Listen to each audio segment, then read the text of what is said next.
You're listening to Nature as Beloved, Nature as Self, a podcast about wilderness Christian mysticism. I'm your host, Stephen Hatch, a contemplative living in New Mexico and former faculty at Naropa University. For over 45 years, I've been leading a simple lifestyle, combining family life with meditation, silence, and solitary time in the great outdoors. Along the way, I've developed an outlook rooted in Christian spirituality, informed by the world's great mystical traditions, and inspired by the wisdom found in nature. I'll be joined by my co-host, Will Warwick, also a contemplative, nature lover, and religious studies scholar. This podcast is for kindred mystics, lovers of nature, and people who consider themselves spiritual but not religious. It's for those who are genuine seekers of truth, goodness, and beauty. And it's for those who want to live a more authentic life. Please join us as we explore the vast landscape of this contemplative tradition.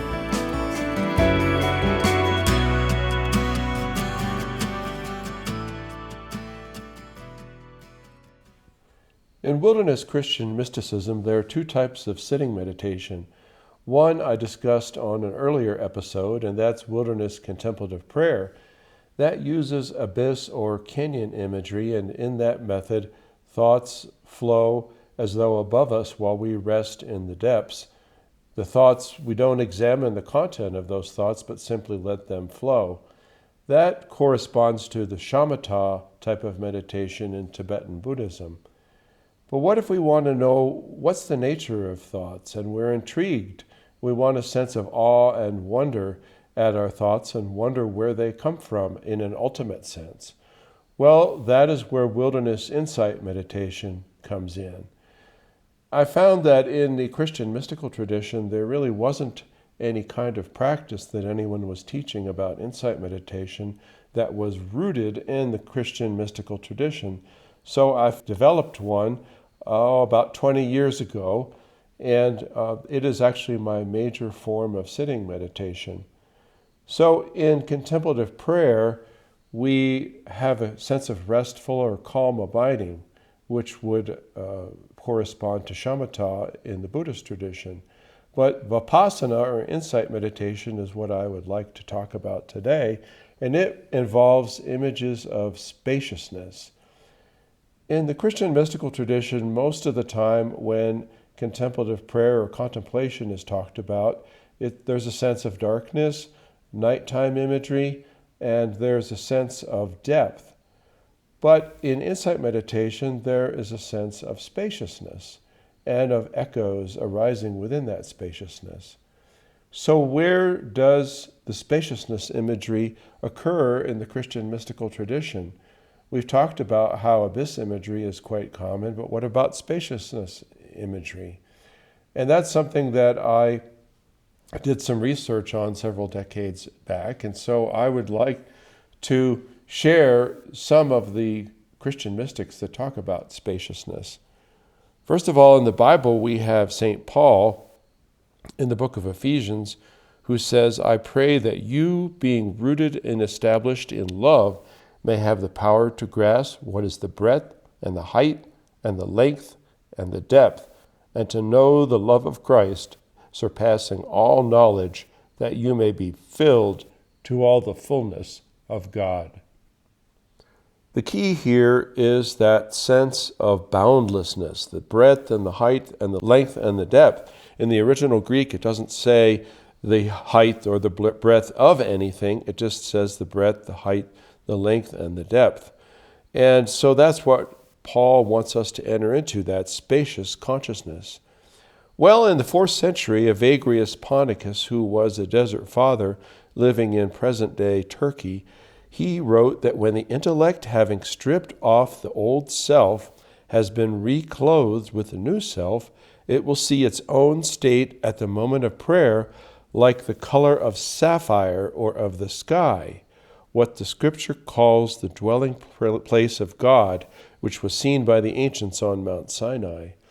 In fact, there's a book called The Blue Sapphire of God. And there's this sense here that when we enter into insight meditation, there's a sky-like dimension to the mind.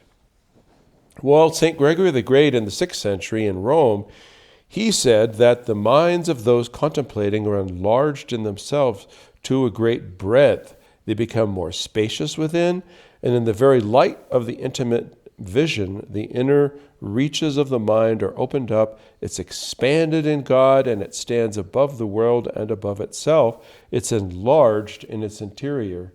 So here, St. Gregory was writing during a period of plague in the 6th century, and he found liberation in this kind of spacious mindset that he entered when he contemplated God.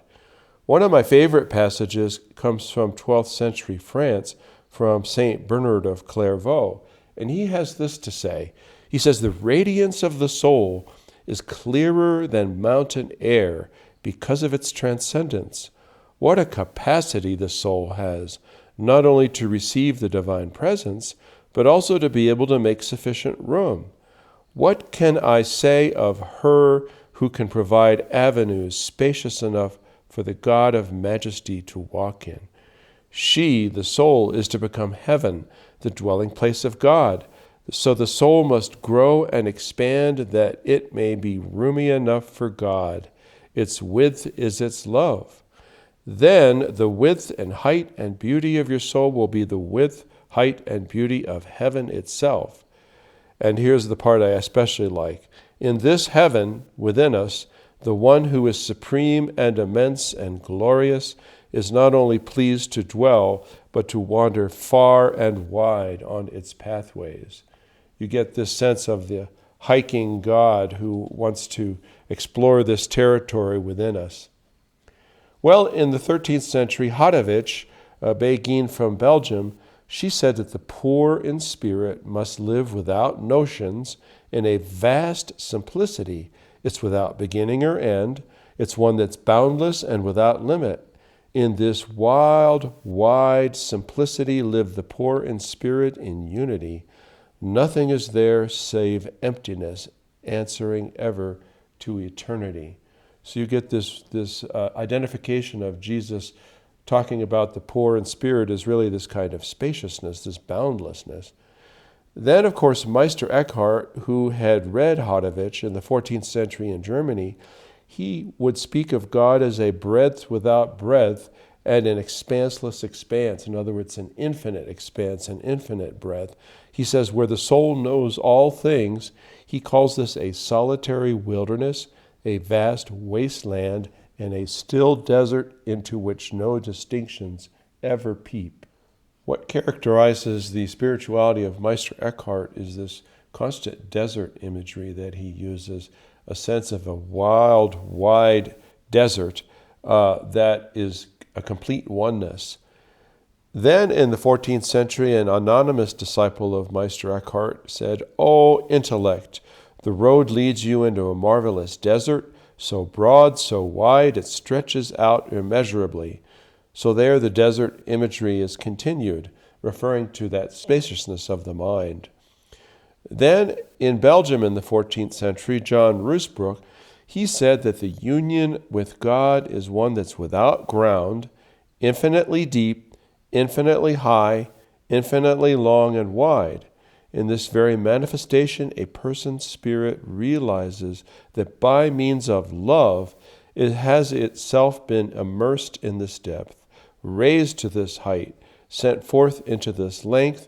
It feels itself to be wandering in this breadth, living in this unknown knowledge. So here it's the person, the contemplative, who is the hiker, wandering in this breadth. A beautiful passage comes from 16th century Spain, from St. John of the Cross. He says that the mystical wisdom will occasionally so engulf a person that he or she will have the keen awareness of being brought into a place far removed from every creature, and they will accordingly feel they've been led into a remarkably deep and vast wilderness, into an immense unbounded desert. So here we have the wilderness imagery continued, And we have the desert image continued for this spaciousness of mind. Then in the 19th and early 20th century, John Muir had this to say. He said, "I will fuse in spirit skies. I will touch naked God. God who is light has led me tenderly from light to the shoreless ocean of rayless, beamless spirit light that bathes these holy mountains. Come bathe with me in this ocean, God, this ocean of unbounded, never-changing love. Here I can breathe deep and free in God's shoreless atmosphere of beauty and love." He spoke also of these meadows of 20 Hill Hollow on the west side of Sierra, where there were miles and miles of yellow flowers, and of the spaciousness of that, and how he lost himself in the fragrance and the golden light of that spacious meadow. So Muir uses ocean imagery, sky imagery, and then this flower imagery. Interestingly, Thomas Merton in 20th century America, he said that it's strange awakening in contemplation to find the sky inside you and beneath you and above you and all around you, so that your spirit is one with the sky. And then Karl Rahner, a theologian in the 20th century Germany, he called God the horizon of being. I've always loved that sense that God is what is just beyond the next horizon. Wesley Lockman, a 21st century contemplative, he says that contemplatives are unanimous in their testimony that your true nature is the space of consciousness in which your story of I and everything else in life appears for a time and then dissolves. We are not our thoughts. We're the space of awareness in which our thoughts appear. And as we become more aware of this spacious consciousness that is the essence of who we are, we come closer to God. Everything we experience takes shape within the spaciousness and formlessness of this awareness. And when we learn to be aware of this formless spaciousness, we begin to experience the infinite spaciousness and formlessness of the Father, that is the source. Indeed, can we say where our emptiness ends and the emptiness of God begins? Faith now looks more like a trust in the empty, spacious awareness that belongs to God and is God. So instead of trusting in ourselves and the story of I to decide our own next action, we can now have faith in God's spaciousness. Here everything appears, here everything is loved, and here we can wait for God to direct us. We have faith in no thing. And this is from his book, The Shortest Way Home, A Contemplative Path to God. Tessa Bilecki, a good friend of mine who lives in the Sonoran Desert of the Tucson area, she talks about her first encounter with the desert.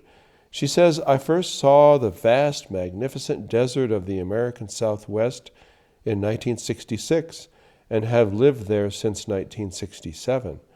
It was love at first sight, the most dramatic epiphany of my life. It felt like coming home to myself. I recognized the outer landscape as a mirror of my inner soulscape. The desert is the homeland of my heart. I don't find it barren as many do. I find the desert spacious, a perfect embodiment of what my Buddhist friends mean by shunyata, infinite spaciousness. My spiritual path," and this is so typical of Tessa, "is cultivating a heart as spacious as the desert, wide open in every direction of the compass, wide open to every creature that walks, flies, or crawls through it, wide open to every change in the weather, darkness and light, sun and rain, aridity and dew, heat, cold, and wind. This infinite and noble spaciousness is what I learned from the desert." So you see, for Tessa, that spaciousness has a compassionate and loving aspect to it. And that's what's characteristic in Christian mysticism and then in wilderness Christian mysticism of this spaciousness, whereas in Buddhism, there is not a sense of personal presence within it. In the Christian mystical tradition, this spaciousness is filled with a sense of presence. And so we would call that God or the great beyond. But the interesting thing is that this presence is emptied out in love. It's not a solid thing that you can grasp onto. So what we call the Father, that is transcendence, is lost to himself in bliss. So there's a sense that there is a presence there, but a presence that is completely self-emptied in bliss. So Beatrice Brutto can say, the Father turns to himself inside out in bliss, and that is how the creation occurs. That's God turning inside out. Richard Rohr, the 21st century Franciscan, says, we are God's prayer. We are, in fact, God's thought, and God is hopelessly lost in thinking us. So the point of this practice of wilderness insight meditation is a sense of awe and wonder. So as Meister Eckhart says, although the source, the Father, remains within, nevertheless, surprise, the Son, that's the tangible expression of the source, issues forth. All creatures flow outward and nonetheless remain within. This is extremely amazing. And this within that Eckhart talks about is this kind of expanseless expanse, or this vastness that's wider than anything that we can imagine. Now, the interesting thing is that in wilderness insight meditation, there is a sense that our thoughts are echoes. So we have spaciousness, and then we have our thoughts occurring, and they're like echoes appearing within that spaciousness. This first occurred to me at a place called Echo Amphitheater about an hour and a half as the crow flies from my house here in northern New Mexico, in Taos. This is a Forest Service site where there is a vast amphitheater of Jurassic-era Entrada sandstone, layered in beautiful orange and yellow and beige, and it's a concave surface. So you hike on this Forest Service site right up next to the sandstone amphitheater, and behind you are several rows of pinon and juniper trees, and behind that is the highway. So the interesting thing that I discovered probably 30 years ago was that when you go right up next to this cliff, this amphitheater, you can hear echoes of the cars from the highway behind the trees, but you can't hear the originals themselves. I discovered the same thing as well with coyote calls. You could hear echoes of the coyote calls, but you couldn't hear the original coyotes. So there is this sense of echoes appearing, but no originals. Now, of course, in this physical instance, we know, well, there actually are cars on the road, and we know, well, there actually are coyote calls, but in this mythical kind of way of describing, the poetiphatic way applied to God, there are echoes, but there are no originals, and this is absolutely provoking of wonder. And so, another passage from Meister Eckhart that I thought of when I first explored this Echo Amphitheater is where Eckhart says it's just as if someone were to stand before a high cliff and were to shout, "Are you there?" The echo of his voice would shout back, "Are you there?" If he were to say, "Come out of there," the echo too would say, "Come out of there." But the interesting thing, of course, is that we never hear the original words.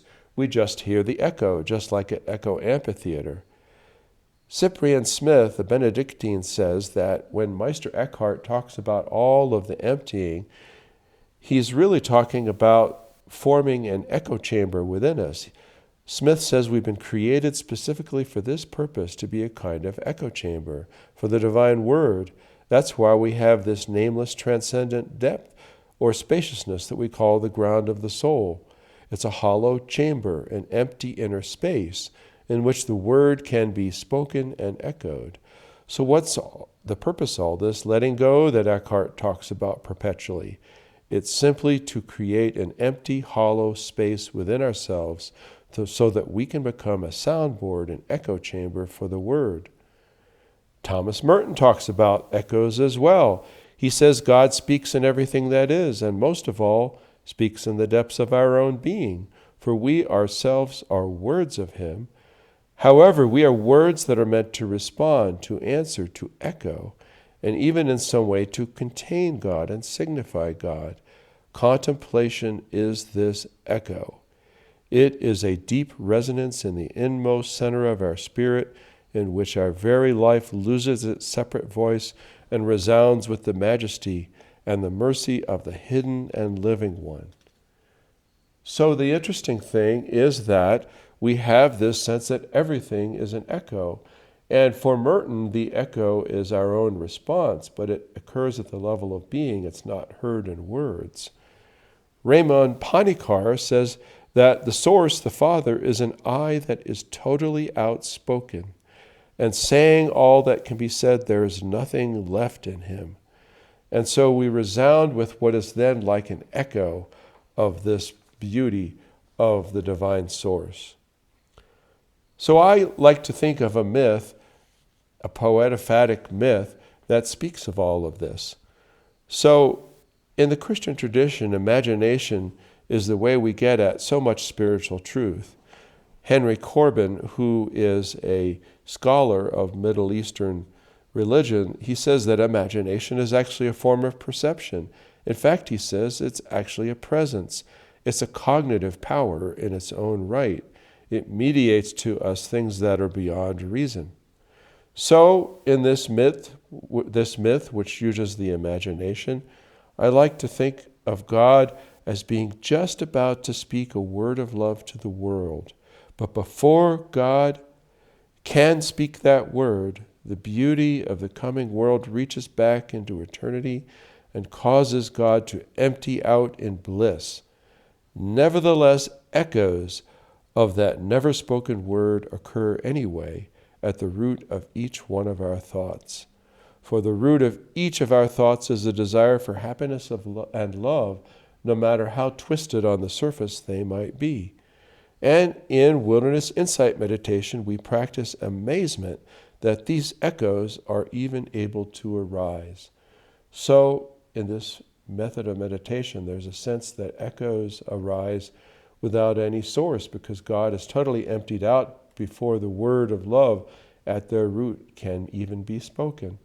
And so there's a sense of constant echoes arising in the middle of this spaciousness.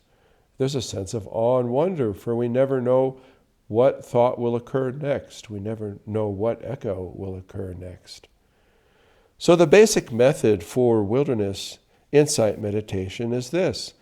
We take a comfortable position, either in a chair or on a meditation cushion. If we're facing a blank wall or the emptiness of a large room, we can keep our eyes gently open. Otherwise, we can close them. We begin by focusing on our exhalations, mixing mind with space, as some teachers put it, letting our awareness follow our breath out into the environment around us. So using the exhalation, we're able to have our attention go out into the sky and into the landscape. And we imagine a spacious landscape that's meaningful to us. So you might imagine the sky or the ocean or the desert, and let your awareness simply dissolve into that vastness. And if you want, you can let go of the exhalations. Once you find that your awareness is spacious and wide open, you'll have the image of the desert or of the sky or of the ocean. Now you'll notice that each perception and thought that occurs, and you'll watch as it arises magically out of the sky-like expanse. You practice envisioning each as an echo emerging spontaneously out of open space. You might feel called to meditate on the myth that I mentioned earlier, imagining that God, the great beyond, was just about to speak a word of love arising out of his overflowing joy, but before he could even utter it, he felt overcome by the great beauty of the earth. And as this beauty reached back in time and grabbed him, he lost himself in blissful ecstasy. When he did, he dissolved into that part of the world that would be most like his transcendence, the spacious expanse of landscape, sea, and sky, and of a mind and heart opened by love. God, together with you, lost in spacious awareness. So there's the vastness of awareness with no one who is aware, for God is lost in that blissful spaciousness, and you are lost as well. Well, you may not need to recall this myth, you might just flash it, but in this type of meditation, you get the sense that you have echoes without any original speaker. And so you find amazement that echoes of this unspoken word occur, and you find absolute amazement at all of it. And so as each thought or perception arises, you label it echo, echo, and you practice amazement at the fact that every thought is an echo of a divine love word that never had a chance to be spoken. And so every time a thought arises, you label it echo, and you return back to the spaciousness, to your awareness that is naturally spacious, or to an image of the desert or the sky, or to your exhalations. I found now that just labeling it echo, I'm able to return to a natural kind of spaciousness, and as though there's a desert that opens up within me. So you practice like this for 20 minutes, absolutely amazed that all of these echoes keep arising, thoughts, emotions, perceptions, all phenomena. It's as though creation is happening right in front of your eyes. And every time one thought or perception arises, you label it echo, echo, and then return to that spaciousness of your awareness. You might even make a game out of it. You in fact realize you don't even know what the content of the next thought is going to be. It might be a memory of some other place. It might be a thought of what you have to do tomorrow. It might be something completely unrelated. But you never can tell what is going to arise next. If at the end of 20 minutes you feel that you failed miserably, forgetting to label your thoughts echo, and instead becoming absorbed in their content, remind yourself that the feeling of this failure is really just one more thought. Let it go and label it echo, and marvel at the fact that it could even arise.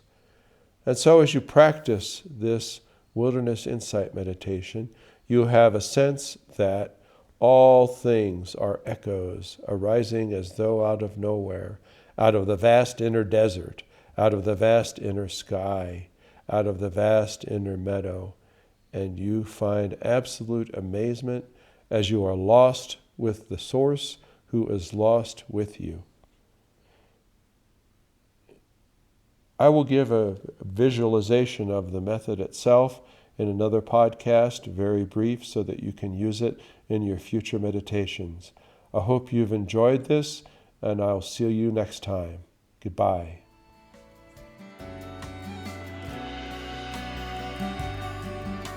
Dear friends and listeners, we've come to the end of this episode of Nature as Beloved, Nature as Self. Thank you for listening. If you enjoyed this episode, please let us know by liking, commenting, and sharing this episode with others. If you have a question you would like answered, are interested in learning more about a topic, or would like to pursue one-on-one spiritual direction with either of us, you can write to us at natureasbeloved@gmail.com. You can also find us on Instagram at natureasbeloved. For daily photos and quotes, you can follow Stephen on Facebook or Instagram at the Stephen Hatch Outlook. And for more information about Stephen's books, you can find them on Stephen K. Hatch's Amazon author page. Until next time, may you continue to walk in beauty, be well, and stay wild.